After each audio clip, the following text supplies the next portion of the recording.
Piano Man by Billy Joel for guitar works really well, even though it says Piano Man.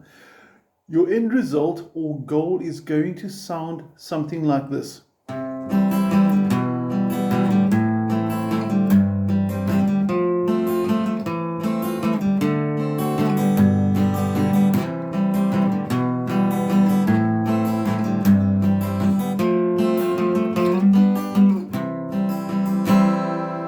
What we're going to learn is some cool new chord voicings. We're going to learn a new F to go from F to G.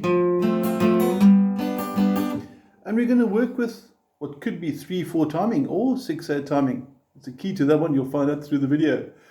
But let's get going first of all with the chord voicings. You'll notice that on your PDF sheet there are lots of chords for this. So we want to go through the chord shapes, explain what they mean, like what does E minor B mean, C with a G. We want to learn what those names mean, what's important to us. So let's get learning. We're going to start with the C chord. I'm sure you're quite well versed with C. It's simply like that. And on the picking hand, if we zoom in to see exactly what's actually happening down there, I am using a pick for this one.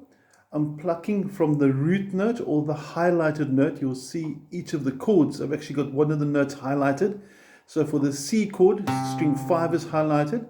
And your basic rhythm pattern, 1 and 2 and 3. You can, if you want to, add an extra strum up at the end. So if you favor 1 and 2 and 3 and, which has got the up strum, instead of this 1 and 2 and 3, both will sound great. In fact, you can even do a combination of them. Okay, so basically most of the way, one bar of 1 and 2 and 3, which sort of leans towards 3/4, but I'll explain the 6/8 now as well, and you decide for yourself what you think is more relevant for the song. Okay, onto the shapes. That's the most important thing here. If you don't have the PDF file, you do have my WhatsApp details. Contact me. If you don't have my cell phone, send me a message via the YouTube channel and I will supply you with that. But let's learn the chord voicings. There's C, as we mentioned earlier. E minor, we can play it like that, fingers 1 and 2, or you can use 2 and 3. I'm not that worried. But you'll notice on the PDF though, it says E minor / B. What that means is you're playing an E minor chord, but where the bass note is normally here for E minor.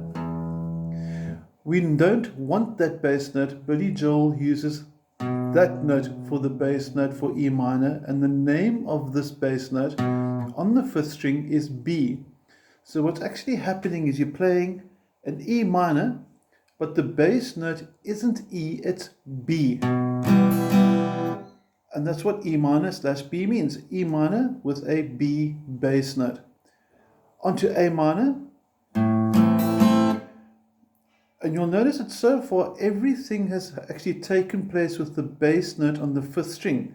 And if you think from an alphabet point of view, the notes are simply C, B, A, G, F, E. So it's basically the alphabet descending. Now, with the 3/4 versus 6/8, you can count it two ways. You can count it like this. First two chords, C and the E minor with the B bass note. 1 and 2 and 3 and 1 and 2 and 3 and. Or you can count it 1 and 2 and 3 and 4 and 5 and 6 and. It's a very ambiguous one. If you're not sure, speak to your teacher. They'll clear up which one's actually the correct. But listen to the bass and the snare drum. That would carry more to tell you if it's 3/4 or 6/8. I'll tell you more towards the end of the video. Okay, next up, your 4th chord, C / G. Normally C looks like this. They want a G bass note. So you want this string over here, the 6th string, fret 3. So your new chord is going to look like this. You're looking at C with a G bass note, which means you're going to eventually play the 6th note for the bass note. So listen how cool it sounds now. And I'm going to make sure the picking hand is in the video as well. And you can see how we're crossing over from the 5th string to the 6th string when we get to the C with the G bass note. I'm going to count 1 and 2 and 3, so you can join me if you want to play along with. Let's give it a go. 1 and 2 and 3 and.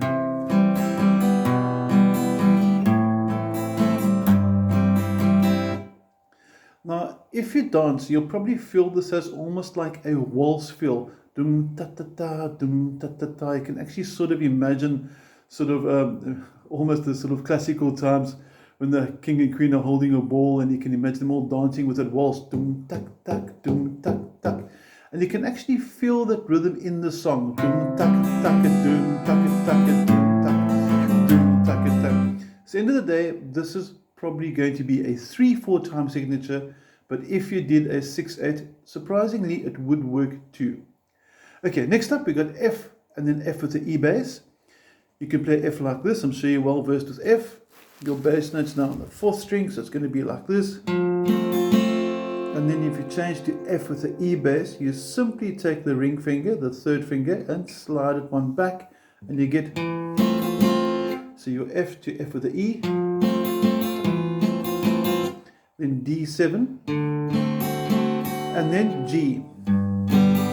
Now for those that like bar chords, yes, you can do F over here,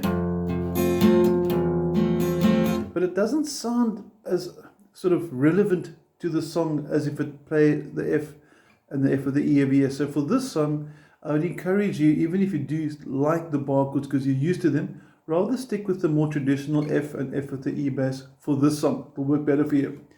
Okay, and then we're going to go to the second half of the second line rather, when there's an old man sitting next to me, and it's going to be the same start. You're going to go through again, get a better view there. C, E minor with the B bass, A minor, C with the G bass. Now watch this change. We're going to go F, G. Now normally you'd expect to go F, G. But if you listen to the song, that lift of playing the F from here, maybe even with a slide like it did there, you can hear the slide, it just lifts it up, which then again drops it quite nicely into the C. So I like the melodic chordal movement of this, just an opinion. F to the G and to C. That's the way I like doing it. So for the first line when it ends in G, I use the sort of the traditional contemporary G. And when I go to the second line and I do the F to the G, I like that lift, which is basically F sliding 2 frets up. Same concept as a bar chord, but not a bar chord. Okay, we should by now be able to play through your entire verse, because if you look at the PDF sheet, you'll notice that the first and second lines of your verse are exactly the same chords as found in the 3rd and 4th. So I'm going to count 1 and 2 and 3, and you can play along with me. I'm going to try and get a bit of a better angle over here and hope to not fall off the chair at the same time. If I do, you may laugh politely. Okay, let's go. 1 and 2 and 3 and C.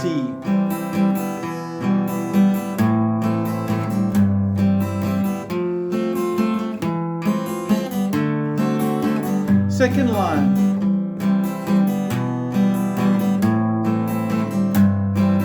Lift the F to the G. And you repeat it. Maybe increase the speed a little bit like that.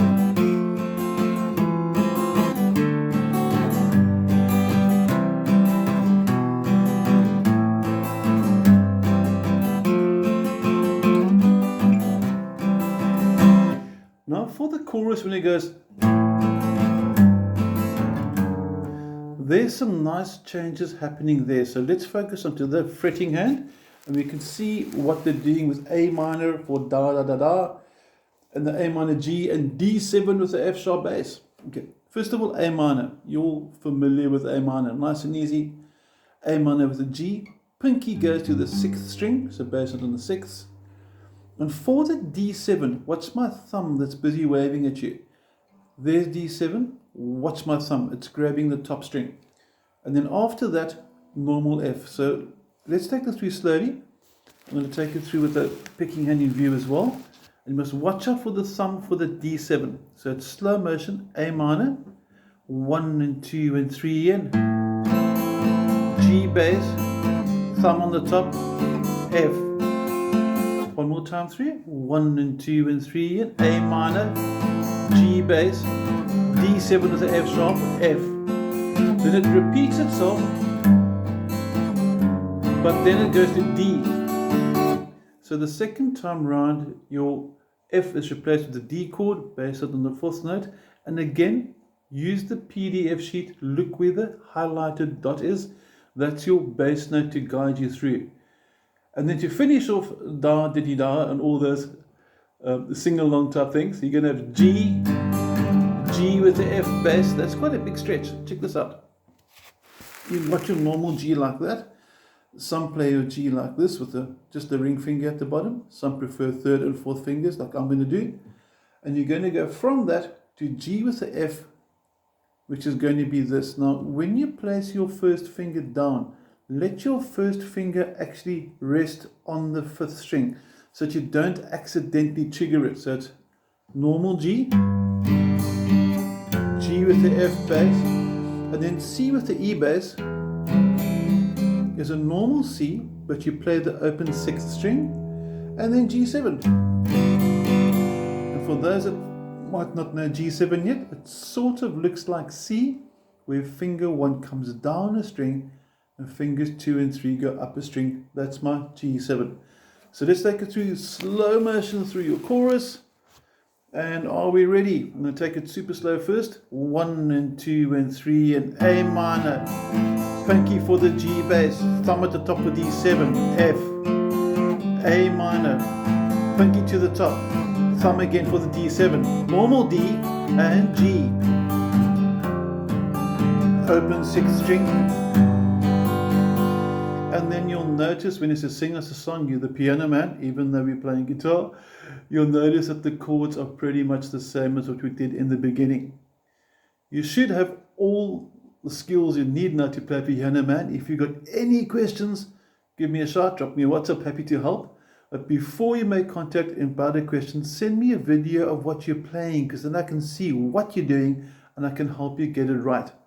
Okay, that's us for Piano Man. Hope you enjoyed it. Have an awesome week. Thank you.